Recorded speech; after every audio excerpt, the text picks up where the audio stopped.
Hi guys, this is Ellie Natoli here. I'm a marketing strategist.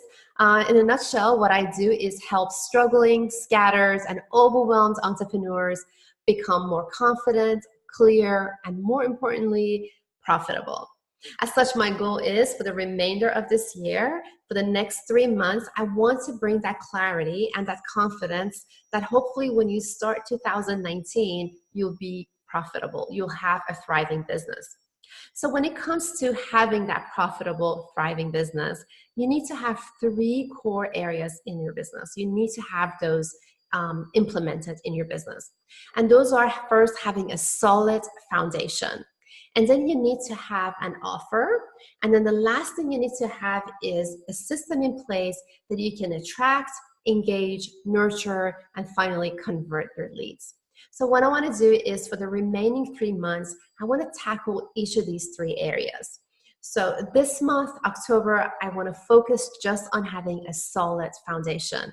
And my goal is that by the time you get done with October, you'll have that clarity and understanding why having a solid foundation is such a huge thing. It's such a key thing in your business before you jump in and create your product or service, or before you start looking to, for ways to drive traffic to your offers, your products or services.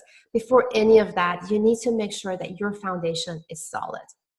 I want to tell you a story. About 2-3 years ago, I was at a networking event, and the presenter, when he stepped off the stage and he was answering questions, I overheard this lady who went up to him and said, I'm looking to leave my job very soon, and I want to start my own business.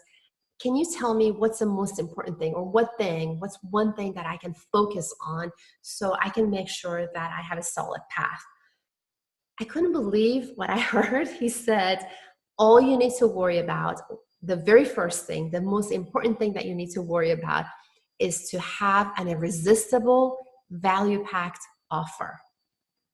I was like, are you kidding me? That's what you want her to focus on? You might as well just throw her down the hill, kick her down the hill. And while she's out there, down there struggling, you might as well just throw stuff at her so she just remains stuck down there.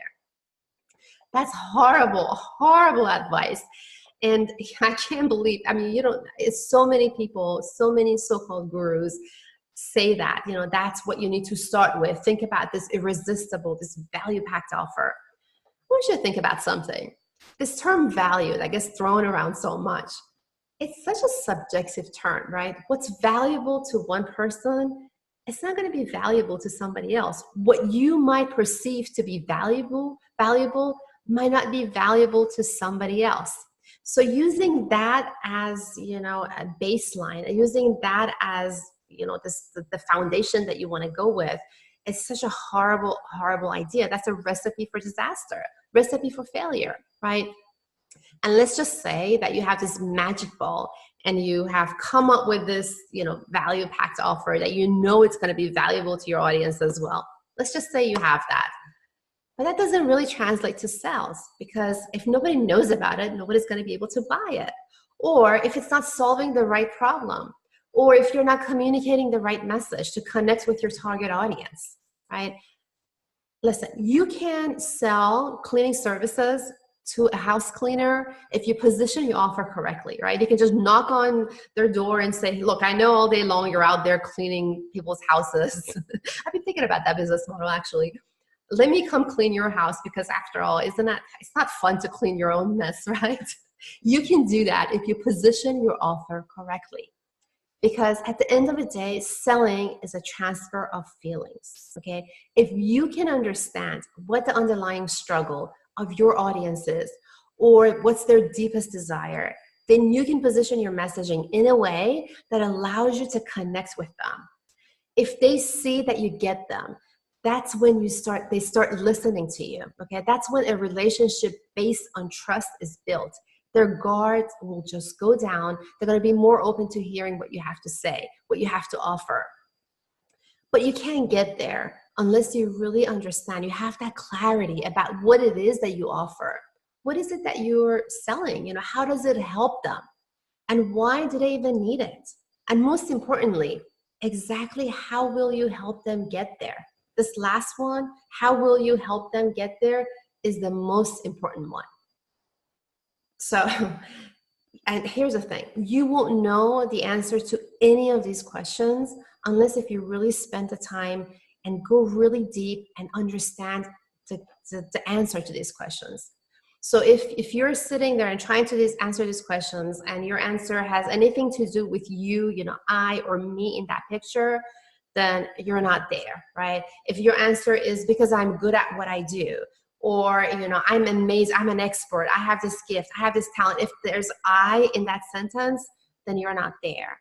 If your answer is, well, because I want to leave my day job and I can package this into a service and product because I'm really amazing at this, that's not the right answer. Or because I'm looking for money freedom, location freedom, none of that are good answers, right?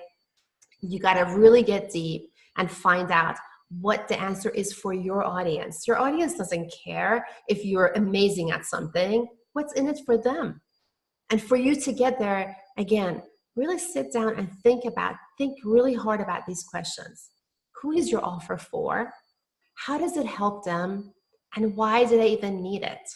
And when you get there, exactly how will you help them to get there? Okay, so I want to challenge you to spend some time to answer these questions. As always, I'm here. If you have any questions, I'm looking forward to your questions and comments. Have a fantastic day. Bye.